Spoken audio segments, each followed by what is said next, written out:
আজকে আমরা ideal company গ্যারান্ডার bearing ভেঙে গেছে, সে বেয়ারিং চেঞ্জ করব।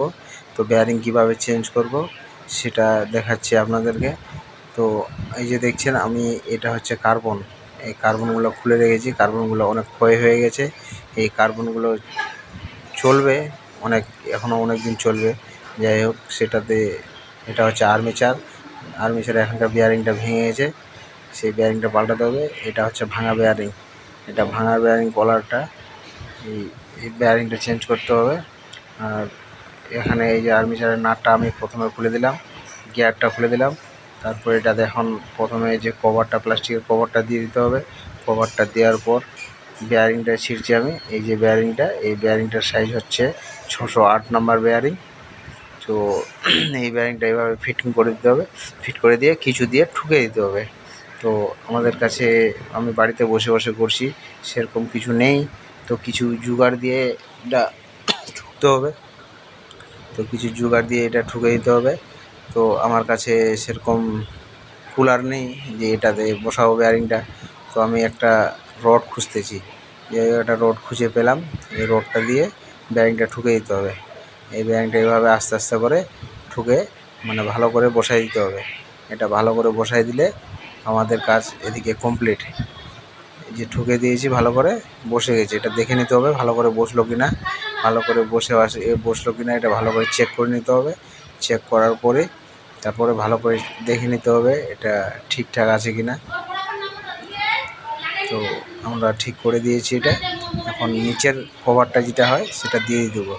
এই কভারটা দেওয়ার কারণে এটা ভিতরে গ্রাইন্ডার যদি কাটাকাটি করা যায়, গ্রাইন্ডার দিয়ে ওয়াল কাটা যায়, তাহলে ধুলোটা যাবে না ভিতরে। তারপরে গিয়ারটা ভালো করে বসাই দিয়ে নাটটা লাগিয়ে টাইট দিতে হবে।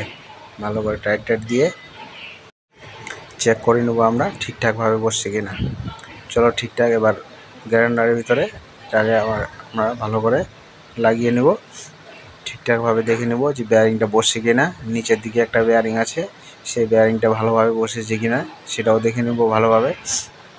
তো আমরা এই যে আমি যেভাবে করছি সেরকম নিয়মে আপনারাও বাড়িতে বসে বসে বেয়ারিং চেঞ্জ করতে পারবেন, গ্রাইন্ডারের বেয়ারিং। তো ভালোভাবে বসা নেওয়ার পর এটা একটু চেক করে নিচ্ছি যে ঠিকঠাক হয়েছে কি না। ঘুরিয়ে নিলাম, ঘুরিয়ে দেখে নিলাম যে ঠিকঠাক বসছে কি না, কোথাও টাচ হচ্ছে নাকি। এবার এই যে মাথাটা, গ্রাইন্ডারের মাথাটা বসিয়ে দিব। ওখানে কিন্তু গিয়ার আছে, ওখানেও একটা বেয়ারিং লাগানো আছে।